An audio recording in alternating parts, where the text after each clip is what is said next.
Danny Flexon here for SecondsOut. Delighted to be joined by Joe Pigford ahead of the big Sky show on Saturday. How you doing? Yeah, I'm good, mate. Yeah.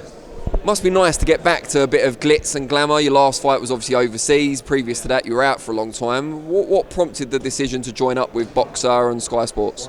Well, we went through the offers that we were getting, and it just seemed like the perfect one. Obviously, Sky Sports is a massive platform, and yeah, we're just buzzing to get the ball rolling again Saturday.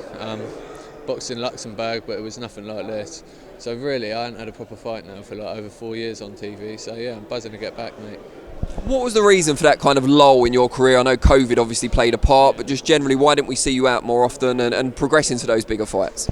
Obviously, like I say, my main TV show 4.5 years ago knocked out Aaron Morgan. Thought that would have propelled me and everything would have come from that, but no, really it just sort of went downhill from there.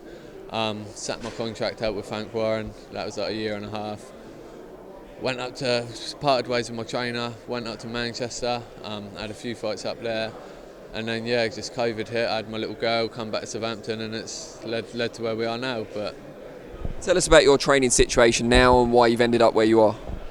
Obviously I had my daughter and I wanted to be at home with my family, so I moved a lot closer to home from Manchester. I went to Bournemouth, which is half hour up the road.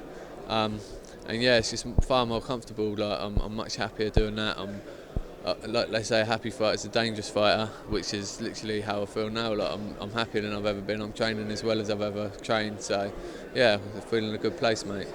And is it still super welter when you get to championship level that you're targeting, or will it be middle? No, I'm at 11-2 Saturday, and I'm making weight comfortably. So no, there's no reason to move up. So who are you? What are the sort of names or the titles that you're looking at 154? Do you know what, mate? Obviously, all boxers love the thought of a British title, and so give it a couple of fights, beat who they put in front of me, and whoever be the champion at that time, obviously I'll be knocking on the door for that. But yeah, just take it a fight at a time at the moment. British champion currently, of course, is Ted Cheeseman. He's got a mandatory defence to take care of against Troy Williamson. Who do you like in that fight, and what do you make of those two guys matching up with you? Obviously, a fight, both people I'd be confident fighting. Like I say, a fight at a time for me at the moment. I've probably got 2 or 3 fights to deal with before I'm back up to the British level. Even whether I'd be happy to take the fight anyway. Do you know what I mean? But I think sensibly 2 or 3 more fights and I'll be there, and probably them two both won't be, but I think Cheeseman wins that fight anyway. if you want to get the answers to the question, yeah, no, I appreciate it. And while you're in a prediction mood, Liam Smith against Anthony Fowler, again at your weight, who do you fancy in that one? That's not far away. I'd say Liam Smith, definitely, yeah. All right, good stuff. Now, for people that haven't seen you fight before, obviously you've been out for a while, you were in Luxembourg last time, what can they expect on Saturday night on Sky?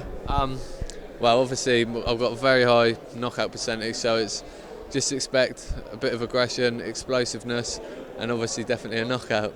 Great stuff. Really appreciate your time, and can't wait to watch you in action.